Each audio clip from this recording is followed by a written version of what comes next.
Hello friends, welcome to Finbug. आज हम Indian amusement industry की एक लीडिंग कंपनी के बारे में डिस्कस करते हैं। वो है वंडरला हॉलीडेज़।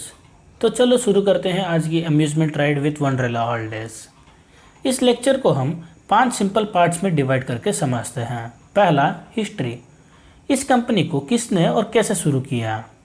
फिर मैनेजमेंट, जैसे कि हम सब जानते हैं मैनेजमेंट एक की एस्पेक्ट होता है किसी भी कंपनी में निवेश करने के लिए। फिर बिजनेस मॉडल, आखिर ये कंपनी पैसे कैसे कमाती है। फिर इफेक्ट ऑफ कोरोना वायरस, कैसे कोविड-19 पैंडमिक अम्यूज़मेंट इंडस्ट्री को इफ़ेक्ट किया। फिर फाइनेंशियल्स में हम इस कंपनी की इनकम स्टेटमेंट, बैलेंस शीट और कुछ की रेशियो पता करते हैं। और लास्ट में हम फिनबेक्स के व्यू को कवर करते हैं, जहां हम इस कंपनी के बारे में कुछ की चीज़ें बताएंगे। तो चलो शुरू करते हैं इस कंपनी के हिस्ट्री के साथ। साल 2000 में कॉटशिप चिटलीपिल्ली कोची में वीगालैंड के नाम से पहला अम्यूज़मेंट पार्क 75 करोड़ के साथ शुरू किए थे। वीगालैंड एक ग्रैंड सक्सेस बनी। वीगालैंड के सक्सेस के चलते साल 2005 में वो दूसरा अम्यूज़मेंट पार्क 105 करोड़ के साथ 82 एकड़ लैंड में बेंगलुरु में वंडरला का नाम से शुरू किए। तभी वीगालैंड का नाम वंडरला में बदल गया और वो अपना तीसरा अम्यूज़मेंट पार्क हैदराबाद में भी खोले। मिस्टर चिटलीपिल्ली अब चेन्नई, भुवनेश्वर, आंध्र प्रदेश में भी अपना अम्यूज़मेंट पार्क खोलने की तैयारी कर रहे हैं। अब बात करते हैं इस कंपनी की मैनेजमेंट की। इस कंपनी के फाउंडर है मिस्टर कॉटशिप चिटलीपिल्ली। मिस्टर कॉटशिप चिटलीपिल्ली की एजुकेशनल क्वालिफिकेशन है मास्टर्स इन फिजिक्स। इनके बारे में एक इंटरेस्टिंग स्टोरी जानते हैं। मिस्टर चिटलीपिल्ली जब 27 साल के थे, उनके पापा से 1 लाख लेके एक छोटा सा स्टेबलाइजर मैन्युफैक्चरिंग फैसिलिटी वी-गार्ड के नाम से शुरू किए और आज वी-गार्ड एक वेल रिनाउंड कंपनी है। वी-गार्ड का सालाना रेवेन्यू 2600 करोड़ है। इससे इनकी बिजनेस एक्सपेंशन स्किल्स पता चलता है और ये भी पता चलता है कि ये एक विजनरी लीडर है। इस कंपनी की चेयरमैन है Mister M Ramachandran. Mister Ramachandran ICAI की मेंबर है, जो कि एक वेल रेप्यूटेड पोजीशन है इंडिया में। मिस्टर रामचंद्रन को 29 इयर्स की फाइनेंस इंडस्ट्री में एक्सपीरियंस है। ये डेलॉयट जैसी कंपनीज में काम कर चुके हैं। अब बात करते हैं इस कंपनी की मैनेजिंग डायरेक्टर के बारे में। इस कंपनी की मैनेजिंग डायरेक्टर है मिस्टर अरुण चिटलीपिल्ली। अरुण चिटलीपिल्ली कॉटशिप चिटलीपिल्ली के बेटे हैं। ये अपना मास्टर्स डिग्री ऑस्ट्रेलिया में कंप्लीट करके वापस फैमिली बिजनेस ज्वाइन कर गए हैं। अब पता करते हैं ये कंपनी पैसे कैसे कमाती है। पहला, एंट्री फी, जो कि कस्टमर को एंट्री करने में देना पड़ता है। इनका ज़्यादातर रेवेन्यू यहीं से जनरेट होता है। फिर अदर काउंटर फी, मतलब एंट्री करने के बाद ये कुछ पेड सर्विसेज प्रोवाइड करते हैं।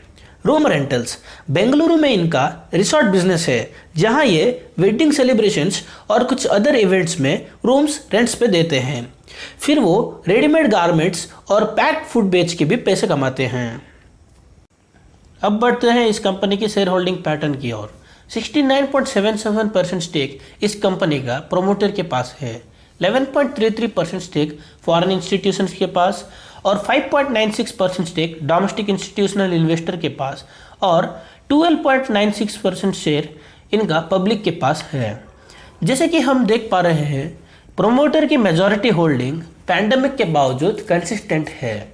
इससे एक न्यू इन्वेस्टर की कॉन्फिडेंस कंपनी पे बढ़ती है। अब डिस्कस करते हैं कैसे कोविड-19 पैंडेमिक अम्यूज़मेंट इंडस्ट्री को इफेक्ट किया। जैसे कि हम सब जानते हैं, कोरोना वायरस की वजह से 2019 से इंडिया में ही नहीं वर्ल्ड वाइड लॉकडाउन जारी हुआ, जिससे हर बिजनेस को प्रॉब्लम फेस करना पड़ा। लॉकडाउन के चलते इस कंपनी के सारे अम्यूज़मेंट पार्क्स और रिसोर्ट्स क्लोज थे। कोविड-19 की वजह से ग्लोबल लीडर जैसे कि वाल्ट डिज्नी को $2.86 बिलियन की लॉस हुआ और सिक्स फ्लैग्स का नेट लॉस $423 मिलियन हुआ। यूनिवर्सल स्टूडियो थीम पार्क का रेवेन्यू $5.9 बिलियन से $1.9 बिलियन आ गया। पर वंडरला हॉलीडेज का मंथली एक्सपेंसेस 14 करोड़ से 3 करोड़ तक ला दिए गए, जो कि एक काफ़ी पॉजिटिव पॉइंट है। ग्लोबल पेस से कंपेयर करें तो पैंडेमिक का असर इस कंपनी में थोड़ा कम रहा। इस कंपनी का फुटफॉल काफ़ी कंसिस्टेंट है, जैसे कि हम देख पा रहे हैं इस बार चार्ट में। अब इस कंपनी का कुछ बेसिक फाइनेंशियल्स को समझते हैं। पहला, इनकम स्टेटमेंट। इस कंपनी का नेट इनकम फाइनेंशियल ईयर 2017, 18, 19 और 20 को 274 करोड़, 278 करोड़, 291 और 282 करोड़ रहा और नेट इनकम 33 करोड़, 38 करोड़, 55 करोड़ और 64 करोड़ रहा, जो कि एक काफ़ी अच्छा प्रॉफिट मार्जिन ग्रोथ है। 2021 का फाइनेंशियल फिगर इसलिए हम कवर नहीं किए क्योंकि पैंडेमिक के वजह से इनके सारे बिजनेस बंद। अब इस कंपनी के कुछ की रेशियोज को समझते हैं। पहला, नेट प्रॉफिट मार्जिन। 2017 में इनके प्रॉफिट मार्जिन थे 12.9% और 18 में 14.23%, 2019 में 19.64% और 2020 में 23.6%।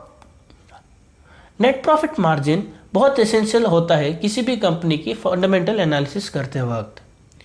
अब देखते हैं इस कंपनी का बुक वैल्यू। साल 2017 में इस कंपनी का नेट बुक वैल्यू था 131 रुपीज़, जो कि साल 2021 में बदलकर 143 रहा। इस पीरियड के बीच में कोविड-19 पैंडेमिक वंडरला हॉलिडेज को बहुत इफेक्ट किया। अब चलते हैं इस कंपनी की बैलेंस शीट की ओर।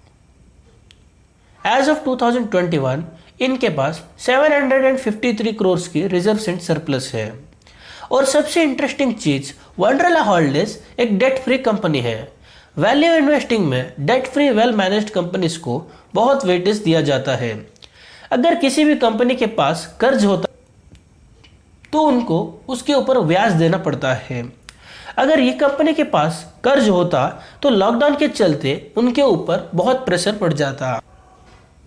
अब हम फिनबक्स के व्यू को जानते हैं। पहला, मैनेजमेंट। वंडरला हॉलिडेज एक वेल मैनेज्ड कंपनी है। Innovative and competitive advantage. Wonderla holidays technological aspect में हमेशा आगे रहता है।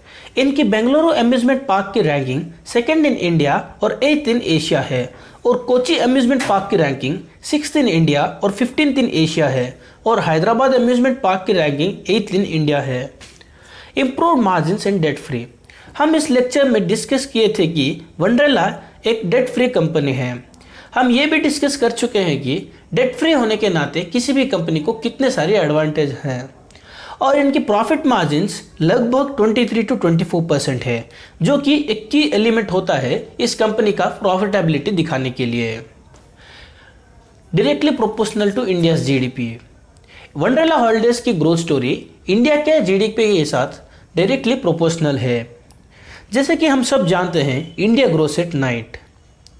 Operated leverage business. Wonderla Holidays एक ऑपरेटेड लेवरेज बिजनेस है। ऑपरेटेड लेवरेज बिजनेस का मतलब जो business high margin low cost में कमाते हैं। पैंडेमिक की वजह से अम्यूजमेंट इंडस्ट्री को टेम्परेरी इफेक्ट हुआ, जिसके चलते वंडरला हॉलिडेज का शेयर प्राइस अपने ऑल टाइम लो पे आ गया। पर वो तो एक टेम्परेरी डाउनफॉल थी। जो लोग इस कंपनी का टेम्परेरी इफेक्ट समझ के इस कंपनी का 52 वीक लो में जब बाई ऑर्डर प्लेस किए थे, वो अब अच्छे रिटर्न्स पाए। यहाँ अब जाने माने इन्वेस्टर मिस्टर वॉरेन बफेट की थॉट प्रोसेस है, जैसे कि be greedy when others are afraid and be afraid when others are greedy. Thanks for watching the video. Please do like, share and subscribe to Finbug.